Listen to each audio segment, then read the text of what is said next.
Hello hi friends, ನಾನು ನಿಮ್ಮ ಪ್ರವೀಣ್ ಮಾತಾಡ್ತಿರೋದು ಮತ್ತು ಪ್ರವೀಣ್ ಟೇಕ್ ಇನ್ ಕನ್ನಡ ಚಾನಲ್ಗೆ ಸ್ವಾಗತ. ನೀವು ಇನ್ನೂ ನನ್ನ ಒಂದು ಚಾನಲ್ಗೆ ಸಬ್ಸ್ಕ್ರೈಬ್ ಆಗಿಲ್ಲ ಅಂದರೆ ಈ ಕೂಡಲೇ ಸಬ್ಸ್ಕ್ರೈಬ್ ಮಾಡ್ಕೊಳ್ಳಿ, ಹಾಗೂ ಪಕ್ಕದಲ್ಲೇ ಬರುವಂಥ ಒಂದು ಬೆಲ್ ಸಿಂಬಲ್ ಮೇಲೆ ಕ್ಲಿಕ್ ಮಾಡಿ. ಯಾಕೆಂದರೆ ನಾವು ಮಾಡೋ ಒಂದು ಹೊಸ ವಿಡಿಯೋಗಳ ಬಗ್ಗೆ ನಿಮಗೆ ನೋಟಿಫಿಕೇಶನ್ ಸಿಗುತ್ತೆ. ಇದೇನು ನ್ಯೂಸಪ್ಪ ಅಂತಂದರೆ ನಾವು ಮಾಡೋ ಒಂದು ಹೊಸ ವಿಡಿಯೋಗಳ ಅಪ್ಡೇಟು ನಿಮಗೆ ಖಂಡಿತ ಡೈಲಿ ಸಿಗ್ತಾ ಹೋಗುತ್ತೆ. ಸ್ನೇಹಿತರೆ, ಇವತ್ತಿನ ವಿಡಿಯೋದಲ್ಲಿ ನಾನು ನಿಮಗೆ ಯೂಟ್ಯೂಬಿಂದ ಯಾವ ರೀತಿಯಾಗಿ ದುಡ್ಡು ಮಾಡ್ತಾರೆ, ಮತ್ತು ಯಾವ ರೀತಿಯಾಗಿ ಪಬ್ಲಿಸಿಟಿ ಆಗುತ್ತೆ, ಯಾವ ರೀತಿಯಾಗಿ ನಮ್ಮದು ಮೊನೆಟೈಸೇಷನ್ ಕೊಡ್ತಾರೆ, ಯಾವ ರೀತಿಯಾಗಿ ನಮ್ಮ ಒಂದು ಚಾನಲ್ಲು ಪಬ್ಲಿಕ್ಕಿಗೆ ರೀಚ್ ಆಗುತ್ತೆ ಅನ್ನೋದ್ರ ಬಗ್ಗೆ ಈ ವಿಡಿಯೋದಲ್ಲಿ ನಿಮಗೆ ತಿಳಿಸ್ಕೊಡ್ತಾ ಹೋಗ್ತೀನಿ. ಮೊದಲನೇದಾಗಿ ಹೇಳೋದಾದರೆ, ನಿಮ್ಮ ಒಂದು ಚಾನಲ್ ನೀವು ಆಲ್ಮೋಸ್ಟ್ ಕ್ರಿಯೇಟ್ ಮಾಡ್ಕೊಂಡಿರ್ತೀರಾ ಅನ್ಕೋತೀನಿ. ಯಾಕಂದರೆ ನೀವು ನೋಡಿರ್ತೀರ, ಇತ್ತೀಚಿನ ದಿನಗಳಲ್ಲಿ ಯೂಟ್ಯೂಬಿಂದ ಸುಮಾರು ದುಡ್ಡು ಮಾಡ್ಬೋದು ಅಂತ ಹೇಳ್ತಿರ್ತಾರೆ. ಸೊ ಅದರಿಂದ ನೀವು ಕೂಡ ಒಂದು ಮಾಡ್ಕೊಂಡಿರ್ತೀರ, ಯೂಟ್ಯೂಬ್ ಕ್ರಿಯೇಟ್ ಮಾಡಿರ್ತೀರ. ಮತ್ತು ಇದರಿಂದ ನಿಮಗೆ ನೀವು ಅಂದ್ಕೊಂಡಿರ್ಬೋದು ಕ್ರಿಯೇಟ್ ಮಾಡ್ಕೊಂಡ್ರೆ ದುಡ್ಡು ಬಂದುಬಿಡುತ್ತಾ ಅಂತ. ಖಂಡಿತ ಬರಲ್ಲ. ಯಾಕೆಂದರೆ ನನ್ನ ಒಂದು ಯೂಟ್ಯೂಬ್ ಚಾನಲ್ನ ಕ್ರಿಯೇಟ್ ಮಾಡಿಕೊಂಡು 2018ನೇ ಇಸ್ವಿಲಿ ನಾನು ನನ್ನ ಯೂಟ್ಯೂಬ್ನ ಚಾನಲ್ ಕ್ರಿಯೇಟ್ ಮಾಡಿಕೊಂಡೆ. ನೀವು ಬೇಕು ಅಂದರೆ ನಾನು ಬೋಟದಲ್ಲಿ ಲವ್ನು ಚೆಕ್ ಮಾಡ್ಕೊಳ್ಳಿ, ಸಿಗುತ್ತೆ. ಬೇಕಾದ್ರೆ ಯಾವಾಗ ಕ್ರಿಯೇಟ್ ಮಾಡಿಕೊಂಡೆ ಅದೆಲ್ಲ ಸಿಗುತ್ತೆ ನಿಮಗೆ. ಮತ್ತು ಫಸ್ಟ್ ಸ್ಟಾರ್ಟಿಂಗು ನಾನು ಯೂಸ್ ಮಾಡ್ಕೊಂಡು ಅಥವಾ ಯೂಟ್ಯೂಬ್ನ ಯೂಸ್ ಮಾಡ್ಕೊಂಡು ಸಂದ್ರೆ ಅಷ್ಟೊಂದು ಲೈಕ್ಸ್ ಬರ್ತಿರಲಿಲ್ಲ, ಸಬ್ಸ್ಕ್ರೈಬ್ ಬರ್ತಿರಲಿಲ್ಲ. ಮತ್ತು ಕೆಲವು ವೀಡಿಯೋಗಳು ಟ್ರೆಂಡಿಂಗ್ ಬಂದವು ನಾನು. ಸೊ ಆ ಟೈಮಲ್ಲಿ ಸ್ವಲ್ಪ ಪಬ್ಲಿಸಿಟಿ ಆಯಿತು. ಆ ಟೈಮ್ಲಿ ನನಗೆ ಎಜುಕೇಷನ್ ಪೀರಿಯಡ್ ಇತ್ತು. ಆ ಟೈಮ್ಲಿ ಎಕ್ಸಾಮಿನೇಷನ್ ಎಲ್ಲ ಆಯಿತು. ಸೊ ಅದರಿಂದ ಜಾಸ್ತಿ ಹೊತ್ತು ಯೂಟ್ಯೂಬ್ ಕೊಡೋಕ್ಕಾಗಿಲ್ಲ. ಸೊ ಅದರಿಂದ ಒಂದು ಸ್ವಲ್ಪ ದಿನ ಡ್ರಾಪ್ ಮಾಡಿದೆ. ಅದು ಯೂಟ್ಯೂಬ್ ಕಡೆ ಅಷ್ಟೊಂದು ಗಮನ ಹರಿಸ್ತಿಲ್ಲ. ಮತ್ತು ನಾನು ಎಕ್ಸಾಮ್ನೆಲ್ಲ ಮುಗಿಸಿ ರಿಸಲ್ಟ್ ಎಲ್ಲ ಬಂದಮೇಲೆ ಒಂದು ಜಾಬ್ಗೆ ಹೋಗೊಂದು ಸಂದರ್ಭ ಬಂತು. ಸೊ ಅಲ್ಲಿಗೆ ನಾನು ಜಂಪ್ ಆದೆ. ಸೊ ಆ ಟೈಮಲ್ಲಿ ನನಗೆ ಯಾವುದೇ ರೀತಿಯ ವೀಡಿಯೋ ಅಪ್ಲೋಡ್ ಮಾಡೋಕ್ಕಿರಲಿ, ವೀಡಿಯೋ ಮಾಡೋಕ್ಕಿರಲಿ ಟೈಮ್ ಹಾಕಿರಲಿಲ್ಲ. ಸೊ ಇತ್ತೀಚಿನ ದಿನಗಳಲ್ಲಿ ಸ್ವಲ್ಪ ಟೈಮ್ ಸಿಕ್ಕಿತ್ತು, ಅಂದರೆ ಸ್ಯಾಟರ್ಡೆ ಸಂಡೇ ನಮಗೆ ರಜಾ ಸಿಕ್ಕಿತ್ತು. ಸೊ ಆ ಟೈಮಲ್ಲಿ ವೀಡಿಯೋ ಮಾಡಿ ಅಪ್ಲೋಡ್ ಮಾಡಿದ್ದೀನಿ. ಬೇಕಂತಂದರೆ ನನ್ನ ಒಂದು ಚಾನಲ್ನ ಫುಲ್ ವೀಡಿಯೋಸ್ ಬೇಕು ಅಂದರೆ ಕೆಳಗಡೆ ಒಂದು ಡಿಸ್ಕ್ರಿಪ್ಷನ್ ಲಿಂಕ್ ಕೊಟ್ಟಿರ್ತೀನಿ, ಅಲ್ಲಿ ನೋಡ್ಕೊಳ್ಳಿ ಯಾವ ರೀತಿ ವೀಡಿಯೋಸ್ ಇದೆ ಅಂತ. ನಾನು ಆಲ್ಮೋಸ್ಟ್ ಮಾಡಿದ್ರೆ ಟೇಕ್ ವಿಡಿಯೋಗೆ ಸಂಬಂಧಪಟ್ಟಿದ್ದು. ಸೊ ಅದರ ಬಗ್ಗೆನೇ ವಿಡಿಯೋ ಮಾಡ್ತಿರೋದು. ಸರಿನಾ? ನೀವು ಅಂದ್ಕೊಂಡಿರ್ಬೋದು ಯೂಟ್ಯೂಬಿಂದ ಸುಮಾರು ದುಡ್ಡು ಮಾಡ್ತಿದ್ದಾರೆ ಅಂತ. ಅದು ಖಂಡಿತ ಇಲ್ಲ. ಯಾಕೆಂದರೆ ನೀವು ನೋಡಿರ್ಬೋದು ಸುಮಾರು ಯೂಟ್ಯೂಬರ್ಸ್, ನಮ್ಮ ಕನ್ನಡ ಯೂಟ್ಯೂಬರ್ಸ್ ನಮ್ಮ ಯೂಟ್ಯೂಬ್ ಚಾನಲ್ ಇದ್ದಾರೆ. ಬಟ್ ಅವ್ರಿಗೆ ಅಷ್ಟೊಂದು ರೆಸ್ಪಾನ್ಸ್ ಸಿಗ್ತಿಲ್ಲ. ಯಾಕೆಂದರೆ ಕನ್ನಡ ಯೂಟ್ಯೂಬರ್ಸ್ಗೆ ಅಷ್ಟೊಂದು ಬೆಲೆನೇ ಸಿಗ್ತಿಲ್ಲ ಇತ್ತೀಚಿನ ದಿನಗಳಲ್ಲಿ. ನೀವು ನೋಡ್ತಿರ್ಬೋದು ಕನ್ನಡ ಚಾನಲ್ ಬಿಡ್ತಂದರೆ ಇದೇನು ಕೇಳತ್ತೆ ಬೇರೆ ನೋಡು, ಒಂದು ನಮ್ಮ ಕನ್ನಡನೇ ಯಾರು ಲೈಕ್ ಮಾಡ್ತಿಲ್ಲ ಅಷ್ಟೊಂದು. ಸೊ ಅದರಿಂದ ಕನ್ನಡ ಬೆಳೆಸಿ, ಕನ್ನಡ ಉಳಿಸಿ ಅಂತ ನಾನು ನಿಮ್ಮಲ್ಲಿ ಕಳಕಳಿಯಾಗಿ ಕೇಳ್ಕೊಡ್ತಾ ಇರ್ತೀನಿ. ಮತ್ತು ಯೂಟ್ಯೂಬಿಂದ ಕನ್ನಡ ಯೂಟ್ಯೂಬರ್ಸ್ಗೆ ಸುಮಾರು ಕೆಲವರು ಸಂದೀಪ್ ಅವರು ಆಗಿರ್ಬೋದು, ಅಥವಾ ಇನ್ನು ಕೆಲವರು ಟೇಕ್ ಗುರು ಇರ್ಬೋದು, ಸುಮಾರು ಜನ ನಮ್ಮ ಒಂದು ಫ್ರೆಂಡ್ಸ್ಗಳು ಯೂಟ್ಯೂಬ್ನ ಚಾನಲ್ನ ಕ್ರಿಯೇಟ್ ಮಾಡಿಕೊಂಡು ಯೂಸ್ ಮಾಡ್ತಿರ್ತಾರೆ. ಸೊ ಅವ್ರಿಗೂ ಕೂಡ ಅವರಿಂದ ನಮಗೂ ತುಂಬ ಹೆಲ್ಪ್ ಆಗ್ತಿದೆ. ಸೊ ಅವರ ಒಂದು ಇನ್ಸ್ಪಿರೇಷನಿಂದ ನಾನು ಒಂದು ಚಾನಲ್ ಕ್ರಿಯೇಟ್ ಮಾಡ್ಕೊಂಡಿರೋದು. 2018ನೇ ಇಸ್ವಿಲಿ ಅವರು ಒಂದು ಚಾನಲ್ಗಳು ನೋಡಿ ಇನ್ಸ್ಪೈರ್ ಆಗಿ, ಸೊ ನಾವು ಕೂಡ ಈ ರೀತಿಯಾಗಿ ಮಾಡ್ಬೋದಲ್ಲ ಪಾರ್ಟ್ ಟೈಮಾಗಿ ಅಂತ ಅಂದ್ಕೊಂಡು ನಾನು ಒಂದು ಯೂಟ್ಯೂಬ್ ಚಾನಲ್ ಕ್ರಿಯೇಟ್ ಮಾಡ್ಕೊಂಡೆ. ಸೊ ಆ ಟೈಮ್ಲಿ ಕೂಡ ಇದೊಂದು ಸ್ವಲ್ಪ ಹೆಲ್ಪ್ ಆಯಿತು. ಇದರಿಂದ ಏನು ಯೂಸಪ್ಪ ಅಂದರೆ, ನಿಮಗೆ ಪಾರ್ಟ್ ಟೈಮಾಗಿ ಆರಾಮಾಗಿ ಕೆಲಸ ಮಾಡ್ಕೋತಾ ಕೂಡ ವಿಡಿಯೋ ಮಾಡ್ಕೋತಾ ನಾವು ಅಲ್ಲಿ ಒಂದು ರೇಂಜ್ ಸಂಪಾದನೆ ಮಾಡ್ಬೋದು.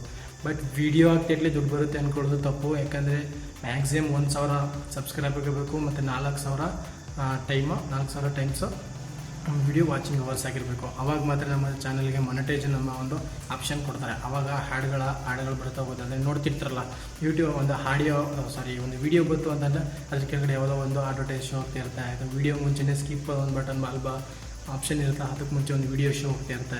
ಸೊ ಇದು ನೋಡ್ತಿರ್ತೀರ ನೀವು. ಸೊ ಆ ಥರ ಬಂತು ಅಂದರೆ ನಮ್ಮ ಒಂದು ಅಕೌಂಟಿಗೆ, ಯೂಟ್ಯೂಬ್ ಅಕೌಂಟಿಗೆ ದುಡ್ಡು ಬರ್ತಿದೆ ಅಂತ ಅರ್ಥ. ಅದನ್ನು ಬಿಟ್ಟು ಸುಮ್ಮನೆ ವಿಡಿಯೋ ಅಪ್ಲೋಡ್ ಮಾಡಿಬಿಟ್ಟು ದುಡ್ಡು ಬರುತ್ತೆ ಬರಲೇ ಇಲ್ಲ, ಏನು ಯೂಸ್ ಇಲ್ಲ ಅಂತ ಅಂದ್ಕೊಳ್ಳೋದು ನಿಮ್ಮ ಒಂದು ಉಚಿತನ ಅಂತಲೇ ನಾನು ಹೇಳ್ತೀನಿ. ಯಾಕಂದರೆ ನಾನು ಸುಮಾರು ನೀವೇ ನೋಡ್ತೀರಾ, ನಾನು ನೋಡ್ಬೋದು 40ರಿಂದ 45 ವೀಡಿಯೋಗಳು ಅಪ್ಲೋಡ್ ಮಾಡಿದ್ದೀನಿ. ಬಟ್ ಯಾವುದೇ ರೀತಿಯಾದೊಂದು ರೆಸ್ಪಾನ್ಸ್ ನಂಗೆ ಸಿಕ್ಕಿಲ್ಲ. ಸೊ ಇನ್ನು ಮುಂದೆ ನೀವು ನಮಗೆ ರೆಸ್ಪಾನ್ಸ್ ಕೊಡ್ತೀರಾ ಅಂತ ಅನ್ಕೋತೀನಿ. ಕಳಕಳಿಯಾಗಿ ಬೇಡ್ಕೊತೀನಿ ಅಂತಲೇ ಹೇಳ್ಬೋದು. ಕೊಡ್ತೀರಾ, ಪ್ರೋತ್ಸಾಹ ಕೊಡ್ತೀರಾ ನನಗೆ ಗೊತ್ತು. ಮತ್ತು ನಿಮ್ಗೆ ಏನಿಲ್ಲ, ಸಬ್ಸ್ಕ್ರೈಬ್ ಮತ್ತು ಲೈಕ್ ಕೊಟ್ಟರೆ ನಮ್ಗೆ ಸದ್ಯ ಸಾಕು, ಇನ್ನೇನು ಇಲ್ಲ. ನಿಮಗೆ ಒಂದು ಬೇಕಾದಂಥ ಮಾಹಿತಿಗಳನ್ನು ನಾವು ಈ ರೀತಿ ವಿಡಿಯೋ ಮಾಡಿ ಅಪ್ಲೋಡ್ ಮಾಡ್ತಾ ಇರ್ತೀನಿ. ಯೂಟ್ಯೂಬ್ ಅಕೌಂಟ್ ಕ್ರಿಯೇಟ್ ಮಾಡಿದ ಮಾತ್ರಕ್ಕೆ ನಮಗೆ ದುಡ್ಡು ಬರುತ್ತೆ ಅಂತಲ್ಲ. ಯಾಕೆಂದರೆ ನಿಮ್ಗೆ ಹೇಳ್ತೀನಿ, ನಾನು ಶಾರ್ಟ್ಕಟ್ಟಾಗಿ ಹೇಳ್ಕೊಡ್ತೀನಿ ಯಾವ ರೀತಿ ವೀಡಿಯೋಗಳನ್ನು ಅಪ್ಲೋಡ್ ಮಾಡಬೇಕು, ಮತ್ತು ಯಾವ ಥರಗೆ ವೀಡಿಯೋ ಇರಬೇಕು, ಎಷ್ಟು ನಿಮಿಷ ಇರಬೇಕು, ಎಷ್ಟು ಸೆಕೆಂಡ್ ಇರಬೇಕು, ಯಾವ ರೀತಿ ಥಂಬ್ನೇಲ್ಸ್ ಎಲ್ಲ ಹಾಕಬೇಕು, ಯಾವಾಗ ಮಾನಿಟೈಸೇಷನ್ ಕೊಡ್ತಾರೆ, ಅದನ್ನೆಲ್ಲ ಈ ವಿಡಿಯೋದಲ್ಲಿ ತಿಳಿಸ್ಕೊಡ್ತೀನಿ. ಕೇವಲ 5 ನಿಮಿಷದಲ್ಲಿ ತಿಳಿಸ್ಕೊಡ್ತೀನಿ. ಬನ್ನಿ ಸ್ಟಾರ್ಟ್ ಮಾಡೋಣ. ಮತ್ತು ಅದೇನೋ ಮೊದಲನೇದಾಗಿ ಹೇಳೋದಾದರೆ, ನೀವು ಬೇರೆ ಒಂದು ಮೂವಿದು ಅಥವಾ ಒಂದು ಯಾವುದೋ ಒಂದು ಆಡಿಯೋ ಕ್ಲಿಪ್ ಆಲ್ರೆಡಿ ಯೂಟ್ಯೂಬಲ್ಲಿ ಅಪ್ಲೋಡ್ ಮಾಡಿಬಿಡ್ತಾರೆ. ಸೊ ಅದನ್ನು ನೀವು ತೊಗೊಂಡು ನಿಮ್ಗೆ ಒಂದು ಯೂಟ್ಯೂಬ್ನಲ್ಲಿ ಒಂದು ಚಾನಲ್ ಹಾಕತ್ತೀನಿ ಅಂದರೆ ಖಂಡಿತ ಎಲ್ಲ ಕಾಪಿರೈಟ್ ಕ್ಲೇಮ್ ಬರುತ್ತೆ. ಸೊ ಅದನ್ನೇ ನೀವು ಡಿಲೀಟ್ ಮಾಡೋ ಒಂದು ಸಂದರ್ಭ ಬರುತ್ತೆ. ಅಥವಾ ನಿಮ್ಮ ಚಾನಲೇ ಡಿಲೀಟ್ ಆಗೋ ಒಂದು ಟೈಮ್ ಬಂದರೂ ಬರ್ಬೋದು. ಯಾಕಂದರೆ ಕೆಲವು ಚಾನಲ್ಗಳು ಹಂಗೆ ಆಗಿದೆ. ಬೇಕಾದ್ರೆ ನಿಮ್ಗೆ ಡೌಟ್ ಇತ್ತು ಅಂದರೆ ಬೇರೆ ಯೂಟ್ಯೂಬ್ ಚಾನಲ್ಗಳನ್ನ ಚೆಕ್ ಮಾಡ್ತಾಯಿದ್ರೆ ಕೆಲವರು ಅವರ ಒಂದು ಲೈವ್ಗೆ ಬಂದು ಹೇಳ್ತಾರೆ. ಸೊ ನೀವು ರೀತಿ ಮಾಡ್ಕೊಳಕ್ಕೆ ಹೋಗ್ಬಿಡಿ, ಚಾನಲೇ ಡಿಲೀಟ್ ಆಗಿಬಿಡುತ್ತೆ. ಯಾವುದೋ ಒಂದು ವಿಡಿಯೋ ಮಾಡೋಕ್ಕೋಗಿ ಚಾನಲ್ ಹೇಗೆ ಡಿಲೀಟ್ ಆಗಿದೆ ನಂದು ಅಂತ ಹೇಳೋ ಕೆಲವು ಉದಾಹರಣೆಗಳು ಸುಮ್ಮನೆ ಸಿಗುತ್ತೆ. ಬೇಕಾದ್ರೆ ಸರ್ಚ್ ಮಾಡಿ ನಿಮಗೆ ಅವ್ರೇನು ತಿಳಿಸ್ಕೊಡ್ತಾರೆ. ಮತ್ತು ಇನ್ನೊಂದು ಎರಡನೇದಾಗಿ ನಿಮ್ಗೆ ಹೇಳಿದೆ, ಬೇರೆ ಒಂದು ಮೂವಿದಾಗಿರ್ಬೋದು ಸಾಂಗ್ ನೀವು ಕ್ಲಿಪ್ ಹಾಕ್ಕೊಂಡು ವೀಡಿಯೋ ಮಾಡ್ತೀನಿ ಅಂದರೆ ಖಂಡಿತ ಆಗಲ್ಲ. ನಿಮಗೆ ಓನಾದ ಒಂದು ರೀತಿಯಲ್ಲಿ ವೀಡಿಯೋನ ಕ್ರಿಯೇಟ್ ಮಾಡ್ಕೊಳ್ಳಿ, ಅದನ್ನು ನಿಮ್ಮ ಚಾನಲ್ ಅಪ್ಲೋಡ್ ಮಾಡ್ಕೊಳ್ಳಿ. ಅಪ್ಲೋಡ್ ಮಾಡ್ತು ಅಂತಂದರೆ ಒಳ್ಳೆ ಟ್ರೆಂಡಿಂಗ್ ಬಂತು ಅಂತಂದರೆ, ಒಳ್ಳೆ ಆಪ್ಷನ್ ಇತ್ತು ಅಂತಂದರೆ ನಿಮ್ಮ ವಿಡಿಯೋ ರ್ಯಾಂಕಿಂಗ್ ಹೋಗುತ್ತೆ. ರ್ಯಾಂಕಿಂಗ್ ಹೋಗೋ ಸಂದರ್ಭದಲ್ಲಿ ಒಳ್ಳೆ ಸಬ್ಸ್ಕ್ರೈಬ್ಗಳು ಸಿಗ್ತಾರೆ, ಲೈಕ್ ಸಿಗುತ್ತೆ, ಕಾಮೆಂಟ್ ಸಿಗುತ್ತೆ, ಮೇಯ್ನಾಗಿ ವಾಚಿಂಗ್ ಅವರ್ಸ್ ನಿಮ್ಗೆ ಟೈಮ್ ಸಿಗುತ್ತೆ. ಮ್ಯಾಕ್ಸಿಮಮ್ ನಿಮ್ಮ ಒಂದು ವೀಡಿಯೋಗಳನ್ನ ನೀವು 5 ರಿಂದ 10 ನಿಮಿಷ, ಮ್ಯಾಕ್ಸಿಮಮ್ ಒಂದು 10 ನಿಮಿಷ ಇತ್ತು ಅಂದರೆ ಜಾಸ್ತಿ, ಒಂದು 5 ನಿಮಿಷ ಒಳಗಡೆ ಮಾಡ್ಕೊಳಕ್ಕೆ ಹೋಗಿ. 5 ನಿಮಿಷ ಒಳಗಡೆ ಮಾಡ್ತು ಅಂದರೆ ನೀವು ಅಂದ್ಕೊಂಡಿರ್ಬೋದು ಒಂದು ಇಷ್ಟುದ್ದ ವೀಡಿಯೋ ಗೊತ್ತು ಅಂದರೆ ಏನು ಇಷ್ಟುದ್ದ ವೀಡಿಯೋ ಮಾಡೋದು ಇವನಂಟು ಹಿಂಗೆ ಮುಂದೆ ತಿಳ್ಕೊಂಡು ಹೋಗ್ತಾರೆ ಕೂಡ. ನಾನು ಕೂಡ ಲೈವ್ ನೋಡಿದ್ದೀನಿ, ನಮ್ಮ ಫ್ರೆಂಡ್ಸು ಕೂಡ ಒಬ್ಬಿದ್ದಾನೆ ಇವಾಗ ಕಿರಣ್ ಅಂದ್ಬಿಟ್ಟು. ಸೊ ಅವನು ಹಂಗೆ ಇಷ್ಟುದ್ದ ಲೆಂತಿ ವೀಡಿಯೋ ಹೇಗೆ ಮಾಡ್ತೀಯ, ಶಾರ್ಟ್ ಕಟ್ ಮಾಡುವಂಥ ಅವನು ಕೂಡ ಕೆಲವು ಟಿಪ್ಸ್ಗಳನ್ನ ಕೊಡ್ತಿರ್ತಾನೆ. ಸೊ ಅದನ್ನು ನಾನು ನಿಮಗೆ ಹೇಳ್ತಿರ್ತೀನಿ ಅಷ್ಟೇ, ಸರಿನಾ? 10 ನಿಮಿಷ ವೀಡಿಯೋ ಯಾವುದೇ ಕಾರಣಕ್ಕೂ ಮಾಡೋಕೆ ಹೋಗ್ಬಿಡಿ, ಒಂದು 5 ನಿಮಿಷ ವೀಡಿಯೋ ಮಾಡ್ಕೊಳ್ಳಿ. ಸೊ ಅದರಲ್ಲೇ ಎಲ್ಲ ವಿಷಯಗಳು ಹ್ಯಾಡ್ ಆಗಿರ್ಬೇಕು ಆಗುತ್ತೆ. ವೀಡಿಯೋಗಳು ಮಾಡ್ಕೊಳ್ಳಿ, ವೀಡಿಯೋ ಮಾಡ್ಕೊಂಡು ಅಪ್ಲೋಡ್ ಮಾಡಿ. ಮತ್ತು ತಂಬಲ್ ಏನಾಗಿ ಹೆಂಗಿರ್ಬೇಕಪ್ಪ ಅಂದರೆ, ನೀವು ಏನು ವೀಡಿಯೋ ಮಾಡಿರ್ತೀರೋ ಸೊ ಅದಕ್ಕೆ ಮಾತ್ರ ಸಂಬಂಧಪಟ್ಟು ತಂಬಲ್ ಹಾಕಬೇಕು. ಉದಾಹರಣೆಗೆ ದರ್ಶನ್ ಅವ್ರದ್ದು ಒಂದು ಮೂವಿ ಹ್ಯಾಡ್ ಹಾಕ್ಬಿಟ್ರು, ಯಾವುದೋ ಇನ್ನೊಬ್ಬರು ಎಷ್ಟು ಫೋಟೋ ಹಾಕ್ಬಿಟ್ರೆ ಯಾವುದೇ ಕಾರಣಕ್ಕೂ ಆಗಲ್ಲ. ಆ ಒಂದು ಟೈಮಲ್ಲಿ ನಿಮ್ಮೊಂದು ಚಾನಲ್ ಡಿಲೀಟ್ ಆಗೋ ಸಂದರ್ಭ ಬರುತ್ತೆ. ಸೊ ಅದನ್ನು ಯಾವುದೇ ಕಾರಣಕ್ಕೂ ಆ ರೀತಿ ಮಾಡೋಕೆ ಹೋಗ್ಬಿಡಿ, ಸರಿನಾ? ಮತ್ತು ನೀವು ಯಾವುದೋ ಒಂದು ಚಾನಲ್ ಕ್ರಿಯೇಟ್ ಮಾಡ್ಕೊಂಡಿರ್ತೀವಿ, ಉದಾಹರಣೆಗೆ ಬ್ಯೂಟಿ ಆಗಿರ್ಬೋದು, ಅಡುಗೆ ಆಗಿರ್ಬೋದು, ಕೃಷಿ ಆಗಿರ್ಬೋದು, ಮತ್ತು ಟೆಕ್ ವಿಡಿಯೋಗಳಾಗಿರ್ಬೋದು, ಅದಕ್ಕೆ ಒಂದು ಸ್ಟೇಟಸ್ನ ಕ್ರಿಯೇಟ್ ಮಾಡಿ ಒಂದು ಚಾನಲ್ ಕ್ರಿಯೇಟ್ ಮಾಡ್ಕೊಂಡಿರ್ಬೋದು. ಸೊ ಅದೇ ಮೇಯ್ನಾಗಿ ಏನು ಕ್ರಿಯೇಟ್ ಮಾಡ್ಕೊಂಡಿರ್ತಾರೋ ಚಾನಲ್ಗಳು, ಏನು ಟೈಟಲ್ ಕೊಟ್ಟಿರ್ತಾರೋ ಹೆಸರುಗಳು, ಸೊ ಅದಕ್ಕೆ ಸಂಬಂಧಪಟ್ಟದ್ದು ನೀವು ವಿಡಿಯೋಗಳು ಮಾಡಬೇಕು. ಯಾಕಂದರೆ ಬೇರೆ ವಿಡಿಯೋಗಳನ್ನ ಮಾಡಿದ್ರೆ ನಿಮಗೆ ಯಾವುದೇ ರೀತಿ ಒಂದು ರೆಸ್ಪಾನ್ಸ್ ಸಿಕ್ಕಲ್ಲ. ಅನ್ನೋಕ್ಕಿಂತ ಯೂಟ್ಯೂಬಿಂದ ನಿಮ್ಗೆ ಯಾವುದೇ ರೀತಿ ರೆಸ್ಪಾನ್ಸ್ ಸಿಗಲ್ಲ. ಉದಾಹರಣೆಗೆ ನೀವು ಟೇಕ್ ವಿಡಿಯೋಗಳು ಮಾಡ್ಬಿಡ್ತೀನಿ ಕ್ರಿಯೇಟ್ ಮಾಡ್ಕೊಂಡಿರ್ತೀರ, ಅದೊಂದು ಕೃಷಿ ಇದಾಗ್ತೀರಾ, ಫನ್ ಇದಾಗ್ತೀರಾ, ತಿರುಗಿ ಯಾವುದೇನು ಬೇರೆ ವಿಡಿಯೋಗಳನ್ನೆಲ್ಲ ಅಪ್ಲೋಡ್ ಮಾಡ್ತೀರಾ, ಎಲ್ಲ ಮಿಕ್ಸ್ ಆಗುತ್ತೆ. ಗ್ರೈಂಡ್ಲಿ ಹಾಕ್ಬಿಟ್ಟು ಮಿಕ್ಸಿಲಿ ಇದು ಮಾಡ್ತಾರಲ್ಲ ಹಂಗೆ. ಸೊ ಆ ರೀತಿ ಮಾಡೋಕೆ ಹೋಗ್ಬಿಡಿ. ಯಾವ ರೀತಿ ವಿಡಿಯೋಗಳನ್ನ ನೀವು ಕ್ರಿಯೇಟ್ ಮಾಡ್ತೀರಿ ಅಂದ್ಬಿಟ್ಟು ಚಾನಲ್ ಕ್ರಿಯೇಟ್ ಮಾಡ್ಕೊಂಡಿರ್ತೀರೋ, ಸೊ ಅಂಥ ವಿಡಿಯೋಗಳನ್ನ ಮಾತ್ರ ಅಪ್ಲೋಡ್ ಮಾಡಿ. ಆದರೆ ಯಾಕಂದರೆ ನೀವು ಹೇಳಿದ್ನಲ್ಲ ಆ ರೀತಿ ಆಗೋದು ಬೇಡ. ಯಾಕಂದರೆ ಚಾನಲ್ ಡಿಲೀಟ್ ಆಗೋ ಒಂದು ಸಂದರ್ಭ ಬರ್ಬೋದು. ಸೊ ಅದರಿಂದ ನಾನು ನಿಮ್ಗೆ ಹೇಳ್ತಿರೋದು, ಸರಿನಾ? ಯಾವುದಕ್ಕೊಂದು ಚಾನಲ್ ಕ್ರಿಯೇಟ್ ಮಾಡ್ಕೊಂತೀರೋ ಅದಕ್ಕೆ ಮಾತ್ರ ನೀವು ನಿಮ್ಮ ಒಂದು ವಿಡಿಯೋಗಳನ್ನು ಸಂಬಂಧಪಟ್ಟದ್ದು ವಿಡಿಯೋಗಳನ್ನು ಮಾಡ್ಕೊಂಡು ಅಪ್ಲೋಡ್ ಮಾಡಿ. ಒಳ್ಳೆ ವ್ಯೂಸ್ ತೊಗೊಳ್ಳಿ, ಒಳ್ಳೆ ಸಬ್ಸ್ಕ್ರೈಬರ್ ತೊಗೊಳ್ಳಿ.